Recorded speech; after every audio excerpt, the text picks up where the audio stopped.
Mike, thank you so much for joining me on the show. No problem. Glad to be here.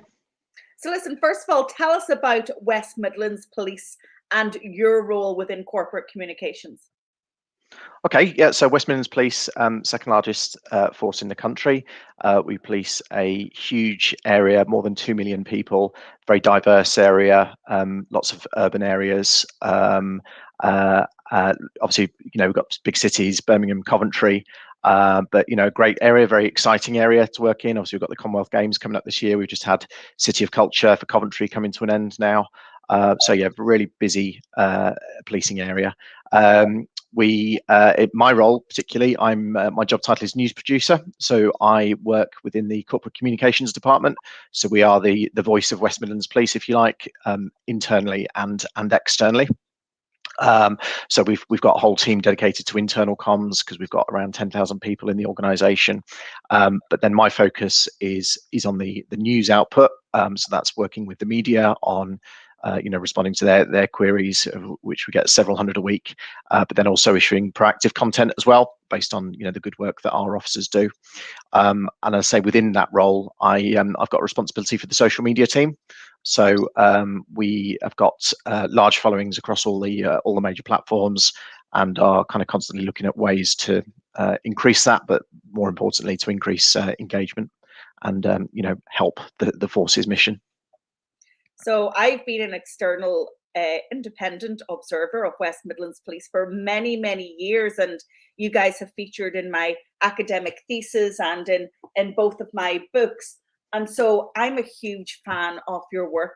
The first police force in the world to join Snapchat, and I could continue and I will, but where does this culture of innovation and a commitment to social media and in the public interest messaging come from?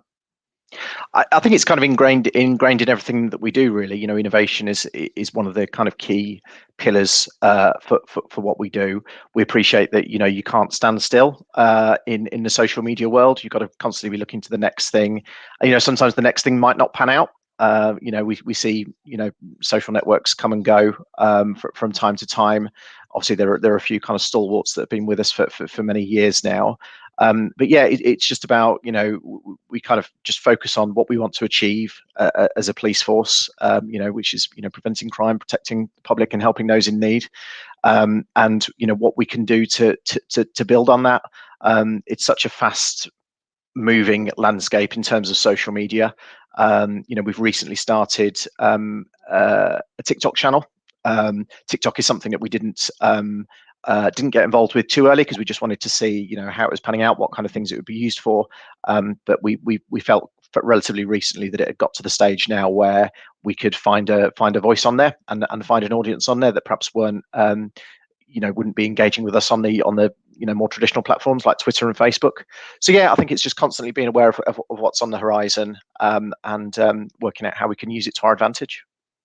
Now, often I find in my work and working with government and public sector agencies that communications in terms of resourcing and staffing can be the poor relation, and not often recognize that with great comms you can save crises or overcome crises. How big are your teams in relation to comms? So there's about 40 people in the corporate comms department, but we do everything the stuff that I've just described around internal and external comms as well. But there's also other elements to it. So the freedom of information unit sit within corporate comms. So that's obviously our legal duty to supply information where appropriate to those who request it. We've also got the digital services team. So that includes the force photographer, the force multimedia video producer, as well as the team that manage the external website where obviously people report crime. So really, big important department, which for the reasons that I described earlier is constantly developing and evolving. And I think we're lucky to have a command team at West Midlands that realizes the importance of good corporate communications. So that they respect what we do. They work with us. We work really closely with them on a daily basis. And we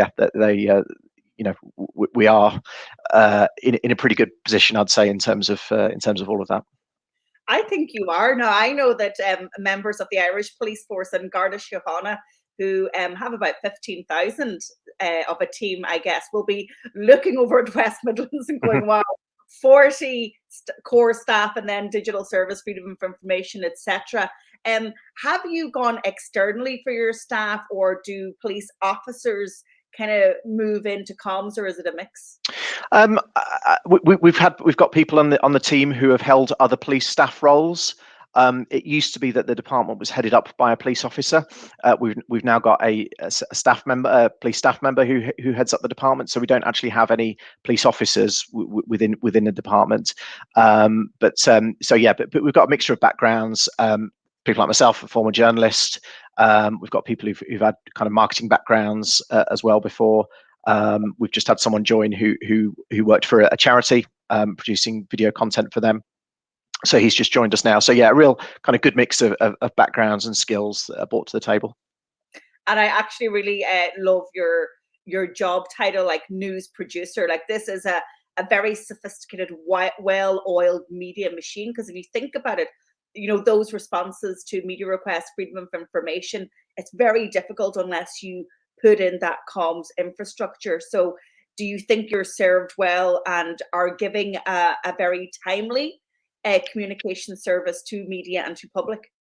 Yeah, absolutely. We pride ourselves on kind of, the speed of getting information out there. It's probably sometimes not as quick as some people would want it to be, but with us, we have to be right. We have to get it right. We are a trusted voice in the region for news and updates, and so if we have to take a bit of extra time to get it signed off by all the people that need to get it signed off, then that's what we do. But yeah, in terms of my job title, that gives a kind of indication of the approach that we take to corporate communications, being very proactive, not just kind of sitting back and waiting for the questions to come to us. There's loads and loads of good work that goes on 24/7 within West Midlands Police, and my job and the other news producers is to shout about that basically, and be coming up with good ways to present those stories. Storytelling is as old as time, but what changes is the way that you tell those stories. Yeah, and sometimes journalists get cross with me when I say that social media is now a mainstream form of communications. And I used to be a journalist also, so I have a huge Right. for the profession. But they get cross, and what I'm not saying is that mainstream media need to take a back seat more than ever. The world that we live in right now, we need a strong, independent media. But I get the sense that at West Midlands Police, you are viewing social media as primary channels of communication with the public. Yeah, I mean, we put the public first in everything that we do. You're absolutely right. There will always, the relationships with the media will always be important, and we've got good relationships with there. But obviously, what we found in the social media era, if you like, is that we are now publishers in our own right. We build up a kind of a brand, if you like, and it's up to us to instill trust and confidence and legitimacy with people. And so part of the reason that we've focused on audience growth is because we want to reach as many people in the West Midlands as possible, and give them the facts as we know them to be. The media will obviously analyze that and develop that, and that's absolutely right and proper. But we've also got the opportunity to have our say without any kind of third party involvement in it. We can just kind of put it out there, and people will make of it what they will. So let's talk about your social media strategy and how you use each individual channel to engage audiences. Do you want to give us a little bit of a sense of that? Yes, someone said to me at a conference a little while ago, and it's always stuck with me, that Twitter. So I'll talk about the channels that we're on then. So Twitter, we've got something like 200 Twitter accounts, and that ranges from obviously the corporate ones to lower level geographic ones that cover individual neighbourhood policing units like Birmingham, Coventry, Solihull, etc. Then we've got lots of teams that have got their own accounts as well, and we've got lots of individuals as well. So the chief constable is very active on Twitter, got a big following, and then other officers as well. What we're actually doing at the moment, though, is having a look at those accounts and saying, well, is what we've got, is this the right number, or would we be better served with fewer accounts but higher engagement accounts? So that's something that's going on at the moment. Then we've got Facebook pages. We've got around 8 or 9 of those. Again, the highest level corporate one, and then pages aligned to each of our key geographies. And then we've got much more recently, obviously you mentioned Snapchat there, but we've got Instagram, which we've had a big push on over the last couple of years, and it is growing very nicely now.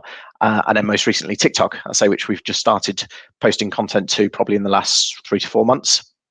And, kind of dipping our toes in the water a bit at the moment, finding out what works and what doesn't work. Obviously, a very different kind of style and tone to a lot of the other traditional platforms. But I think yes, we can absolutely dabble in being a bit more creative with the presentation and what have you, but it's really important that we never forget who we are. We are the police. We have got a purpose to serve. We're not a company that's trying to sell a product, but at the same time we want to get our messages out there. And so yes, let's be flexible and creative in how we do that. And then in terms of the approaches to the different platforms, I say that the thing that was said to me a little while ago was that Twitter should be about what's happening now, Facebook should be about what's happening longer term, and then Instagram is who we are. And I've always quite liked that approach. And so with Instagram, we've got obviously lots of officers out all day, every day. Often they'll take pictures of interesting things that they see, funny, quirky things that they see, or just a nice encounter in the street, a nice real moment. So we will, and they will post that on their Twitter pages. So we will sometimes repurpose that as an Instagram photo. Or we'll do an Instagram story if we've got a particular call to action where we want people to swipe up to or click a link, as it now is, to go to a specific campaign page, whether it be about violence against women and girls, which is obviously a key priority at the moment, or vehicle crime. That's something else that we've got a lot of focus on at the minute. And then I say, TikTok. We've done a bit of content with kind of aimed at obviously a younger audience. And being a bit more creative with the content, kind of just shooting footage on a mobile phone, really kind of I don't want to say rough and ready because that will do it a disservice, but you don't need hugely professional production values for TikTok. I think the nature of it is that you can try and be a bit raw and realistic. Yeah, and now they've just announced that they're moving from 3 minutes to 10 minutes. 10, yes, I saw that. Yeah, yes, I saw that. Yeah. Yeah. So one question I wanted to ask, and it's a common challenge within policing, but within all government and public sector agencies, is convincing senior leadership that social media is valuable, that it generates a return on your time and your comms investment, and that it's welcome and expected from the public.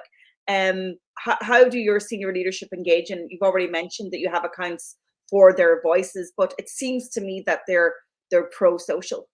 Absolutely, yeah. We've certainly in my time never encountered any kind of resistance on that. That they all get the value of social and what we do. I know particularly during COVID and the lockdowns that we had there, our senior leaders were really keen that we gave the public an idea of what we were facing on a day-to-day basis. Obviously, a lot of those rules and regulations made life very difficult for people, and there was some anti-police sentiment that we saw. But we kind of we did a lot of work around sharing body-worn video of the major breaches that we were encountering. Things like all club nights happening in abandoned buildings, really big gatherings, dozens and dozens of people, and I think people did get that, and they saw that breaches were taking place. And the nature of the body-worn video means you can kind of present it. This is exactly what it was. It's the old picture tells a thousand words. Well, if you're looking at an officer's video from when they've done a walkthrough of a party with 200 people, the story kind of tells itself, really. So no, absolutely, the senior leaders completely get it, completely on board, and really supportive. And you talk about COVID and managing public health restrictions, and like I know from even an Irish perspective, it was a very difficult place for law enforcement to step into to taking away citizens' freedoms. And so, that communication message and having those body worn cameras really served you well. But do you have a social media policy for police officers that are involved in curating or creating that content and feeding it back into the central newsroom, if you like? Yeah, we do. It's actually being reviewed as we speak. We've had one in place for some time. It was due a refresh. We're just going through that process now, doing the relevant internal consultations with people. But yeah, and it's a publicly available document. The old one will be available on our Freedom of Information website, and the new one will be eventually as well. But yeah, I mean, I wouldn't think there'd be any surprises in it to anybody. It is basically around appropriate use of social media on and off duty, which is what the public would expect of us. Not giving away any sensitive operational details that might compromise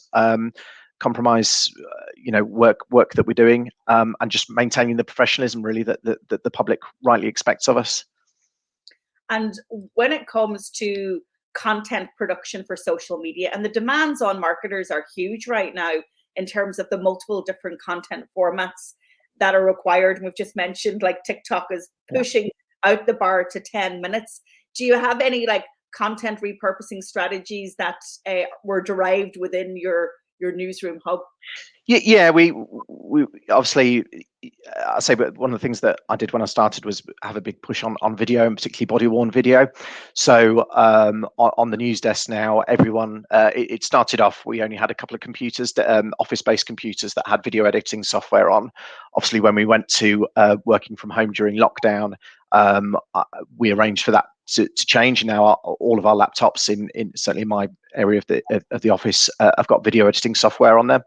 And yeah, we just always encourage everyone on the team to think video, basically, whenever they're doing a story. Is there any bit of video that can support this? And it doesn't need to be very long. It doesn't need major production values. But yeah, and then I've got a couple of colleagues on my team who are particularly focused on the Instagram and TikTok growth at the moment. So I might, if we're producing a video that's a kind of square aspect ratio for Facebook and Twitter, they will then look at repurposing that as a vertical video, portrait video for the other channels. So yeah, we try and obviously use content. Not every bit of content is appropriate for every channel, obviously, but where we think that something might have a place on another channel, we'll try and get that done. So growing following and increasing numbers is one success metric for social, but it doesn't tell the full story. No. And even if you think of the pandemic, I mean, there was a massive shift in public behavior on the back of great digital communications from our government and public health leaders, and that was evidenced right across the world. So what would you say are the other levers or metrics of success that you've seen from social media? Well, I mean, engagement is the one for us, and I know that word gets thrown around quite a lot. But some kind of tangible reaction or behavior change from people is what we would look like, because again, we're not trying to sell a product, but often we are trying to change behavior, whether it be crime prevention advice, or encourage people to report certain types of offences to us. So I know recently we got involved in a Home Office led campaign called Street Safe, which encourages people to report issues if they're walking down the street and maybe they don't feel safe there because the street lights are broken or something like that. They can go on a website and they can fill it out. And we and other agencies involved in that kind of work will respond to that. And I know we kind of got that up and running, and instantly there was a big uptick in reports from the West Midlands area that we could directly attribute to the social media content that we produced on that. So again, that is a measure of success for me, a kind of a behavior change, a tangible result from the public. You're absolutely right. Follower count is nice, and when you've got big incidents that you need to communicate with lots of people at all, it's good having that bank of people there that trust you and will follow and share your content.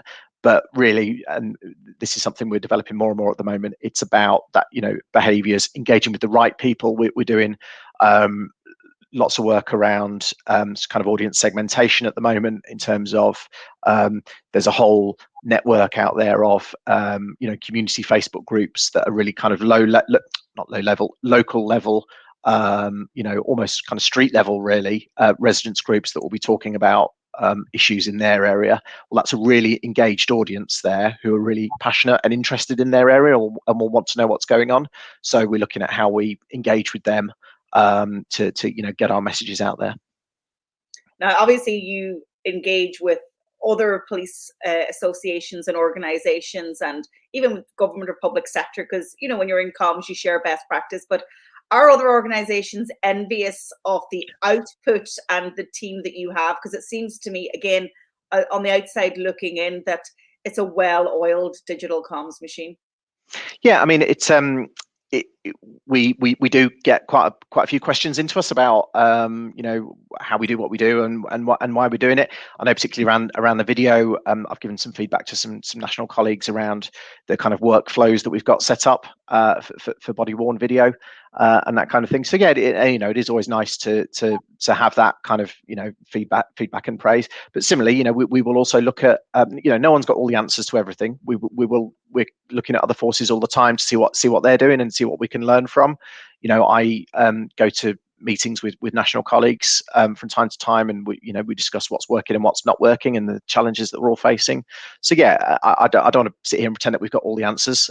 We are all ears, and we'll look out for good ideas wherever they may be. And you know what, the great thing about me in this role, and I just ask the questions and ask people to share their insights, is that this translates across countries and continents. Best practice in social media, in government and public sector. So I've had Caitlin Jinks on from the United States, from Australia, Chris Shung on from the US, you from the UK, and then I've had Andrew McLinden on from Ireland. And those policing perspectives globally, everything comes back to the same points of resourcing, senior leadership, great content, committing to the changes on social. So apart from TikTok and going all in on TikTok this year, you mentioned updating your policy, looking at potentially rationalizing the 200 Twitter accounts. Is there any other big plans that you can share with us? Any exclusives? I think we're aiming to get much better at listening to the public. There are times when social media often gets used as a broadcast tool, and that's fine because we do need to broadcast messages from time to time. But now we're kind of really turning our attention to, well, what do you want to hear from us? What services do you want from us? Is that crime reporting? Is that you want to know what the police's policy is on a certain thing, and we'd like to hear, read an article about that. So I think if I had to encapsulate it, it's being much more of a kind of listening and responding organization from a social media point of view, and getting away from the sort of pumping out news content. Obviously, we do, we monitor comments and we feedback, and we do reply to people where we can. But I think we're at the stage now where we want to kind of almost flip it on its head, and let's listen to what the public want to hear from us. Yeah, that's a great development, and I'm going to quote Russell Lollisher from the Department of Transportation in British Columbia in Canada, who said at our recent summit, lean in to the comments, because that's where the gold is. For sure. What social media tools could you not live without? Because social media marketers also love talking about tools, apps, and software. Yeah.